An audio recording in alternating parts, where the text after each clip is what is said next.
O vídeo de Michele Bolsonaro abre mais uma crise na candidatura do Flávio Rachadinho. Michele praticamente escancara que está em guerra pelo poder e o bolsonarismo está vamos dizer assim, em pânico com os últimos acontecimentos que vimos durante a semana. Vamos falar um pouco disso e vamos discutir também um pouquinho essa história de que os Bolsonaros se colocam na condição de uma família tradicional pelos bons costumes e de bem, né? Vamos nessa, vamos falar desse assunto?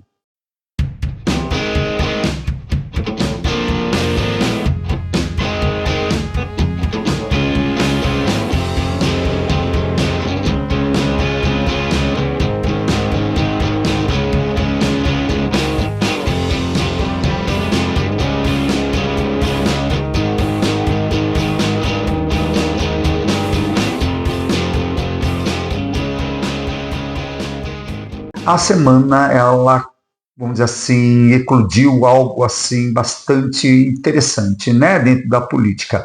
A Michele Bolsonaro, grava um vídeo se queixando das perseguições e das atitudes de Flávio Bolsonaro em relação a ela. Na verdade, do que ela reclamou? Ela reclamou que o Flávio Bolsonaro, junto com Dudu Bananinha, Eduardo Bolsonaro, que está condenado e fugitivo lá nos Estados Unidos, que isso parece ser uma das práticas da família, né? Se meter em situações criminais e puxar o carro, ela se queixa de que existe, vamos dizer assim, o gabinete do ódio, que é famoso de gerar fake news, estaria gerando fake news para atacar ela, Michele.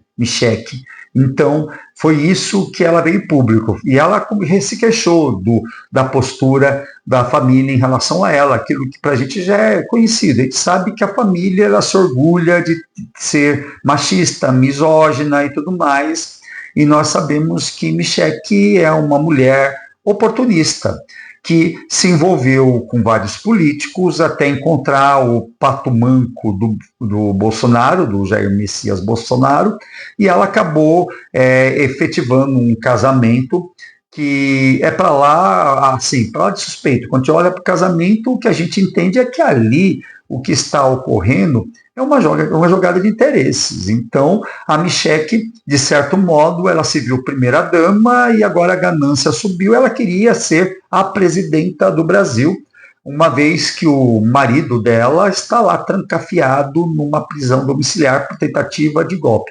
Nós sabemos também que Michele Bolsonaro está metida em falcatruas das rachadinhas com Flávio Bolsonaro, e isso deu um grande estranhamento, porque a gente imagina que se você recebe depósitos do Queiroz na sua conta, né, e você está ali colaborando no esquema de rachadinha, a gente imaginava que, ou pelo menos a maioria das pessoas imaginam, que existia um certo grau de harmonia na relação entre Flávio Bolsonaro e Michele. No entanto, o que a gente observou é que não existe essa harmonia. E a coisa assim, explodiu porque ela ali reclama de maus tratos, ela reclama das atitudes que os filhos do Bolsonaro tratam ela, em especial o Flávio Bolsonaro e o Eduardo Bananinha.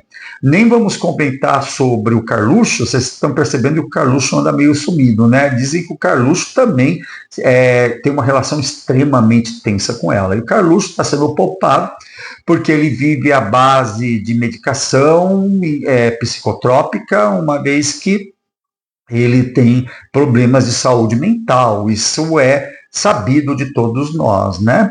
Então está aberto à crise, porque agora o que acontece? Se você tem ela como candidata a senadora, se eu não me engano, por Santa Catarina, se me falha a memória, deve ser Santa Catarina, alguma coisa assim, ela é candidata a senadora.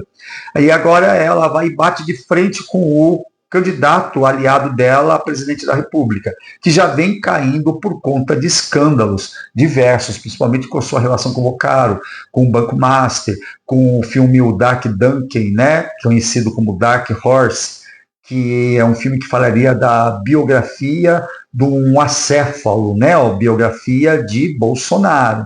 Enfim, a coisa está muito feia para a direita. porque isso demonstra a grande farsa que essa gente representa.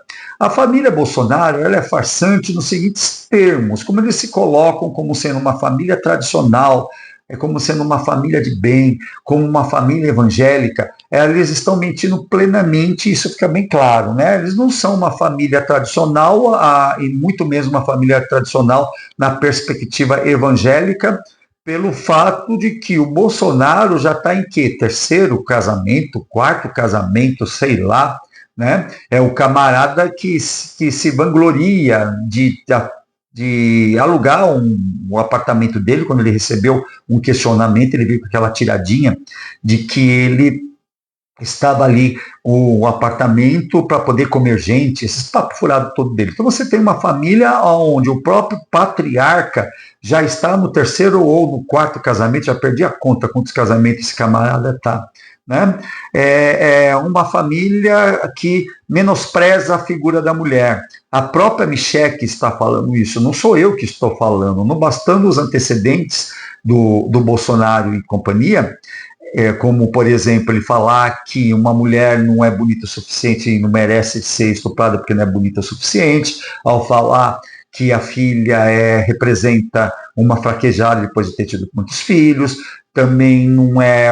Bom, a não ser que vocês achem isso tudo próprio do cristianismo. E o mais grave que nos interessa aqui é ele falar que uma mulher merece ganhar menos do que um homem, porque mulher engravida, então porque é justo que a mulher ganhe menos do que o homem. Então, se você olhar para essa perspectiva, eu estou tentando entender aonde está o cristianismo na postura dessa gente, né? Tanto no trato com a mulher, como na questão de não reconhecer que a mulher tem direito de ganhar o salário igual ao do homem. Então, só a questão do machismo e da misoginia já fere, não vamos dizer tanto a questão de ser evangélico, já que dentro do meio evangélico, aparentemente, né, eu acho que tem exceção para tudo nessa vida, mas de um modo geral, pelo menos a imagem que a gente tem é de que os evangélicos são machistas, ou pelo menos a maior parte deles, né? Agora, o cristianismo, até onde eu sei, ele não cabe essa questão do machismo.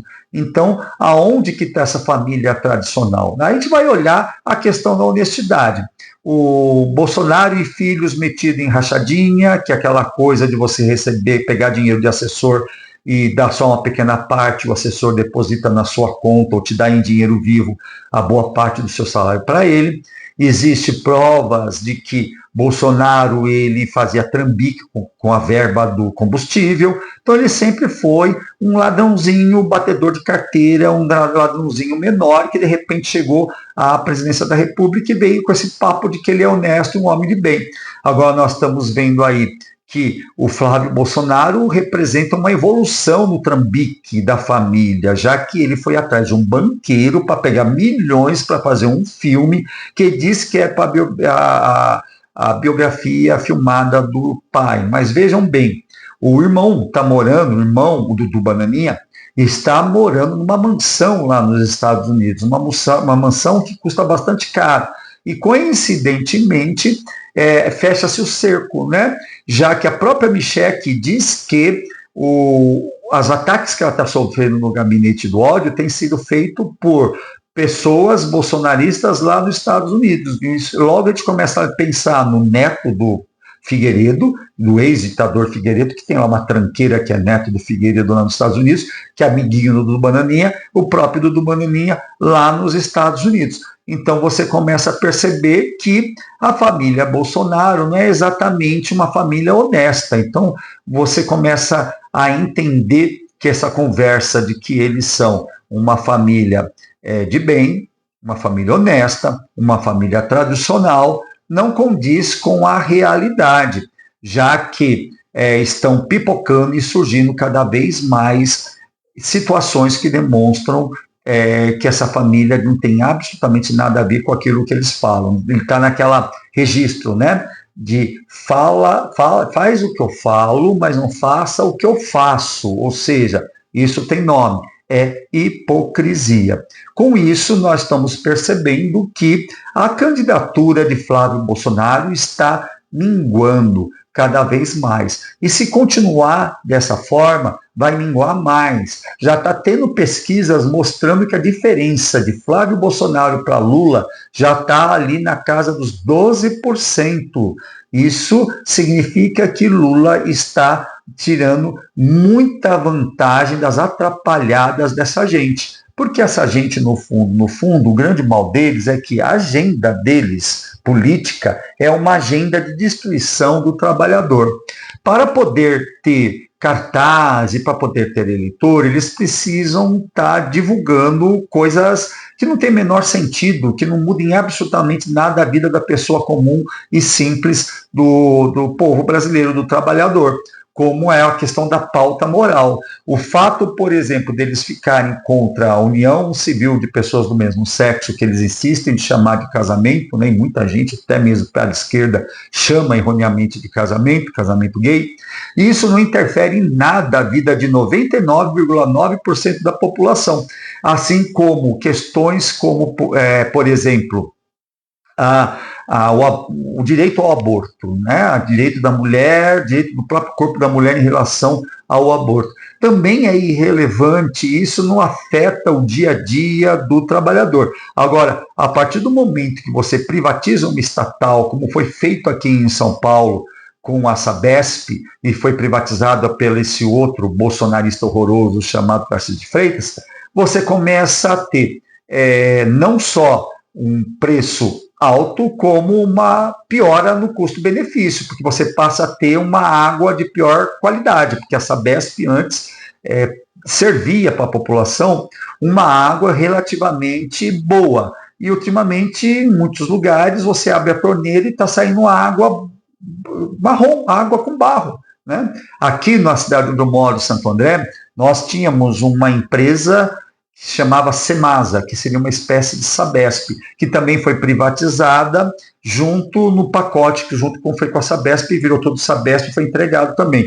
A água aqui piorou muito a qualidade, ela tem um cheiro estranho, né? Ela tem um sabor estranho. Se você coloca no filtro, quando você vai olhar, o filtro fica aquela camada de barro também. Muitas vezes a água sai meio suja aqui em Santo André. Então vejam bem, não caia nessa. Não vote em candidato que usa o pânico moral, o moralismo, a hipocrisia para ganhar voto, enquanto está entregando os seus interesses no exterior, enquanto ele está fazendo uma série de falcatruas e prejudicando você.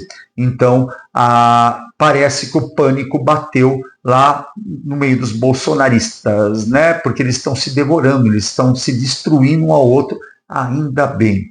Porque se tudo der certo, e há de dar certo, Lula há de ganhar a eleição agora, em outubro. Estamos praticamente a 3 meses da eleição, e a direita está mais perdida do que cachorro quando cai de mudança. Gostou desse vídeo? Deixa o seu like, inscreva no nosso canal.